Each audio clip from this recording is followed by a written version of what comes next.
15ই August জাতীয় শোক দিবস আমরা পালন করব। বাংলার 18 কোটি মানুষ পালন করবে।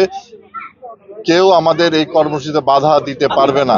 পৃথিবীর ইতিহাসে নির্মমতম যে জঘন্যতম যে হত্যাকাণ্ড সংগঠিত করা হয়েছিল 1975 সালে 15ই আগস্টে জাতির পিতা বঙ্গবন্ধু শেখ মুজিবুর রহমানকে সপরিবারে হত্যা করা হয়েছিল এবং সেদিন থেকেই বাংলাদেশের মানুষ, বাংলা ভাষাভাষী মানুষ 15ই আগস্ট জাতীয় শোক দিবস হিসেবে পালন করে থাকে।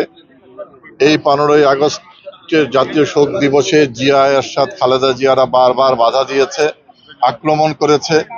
ফ্রিডম পার্টি গঠন করে আমাদের বিরুদ্ধে লেলিয়ে দেওয়া হয়েছিল, স্বাধীনতা বিরোধীদেরকে লেলিয়ে দেওয়া হয়েছিল।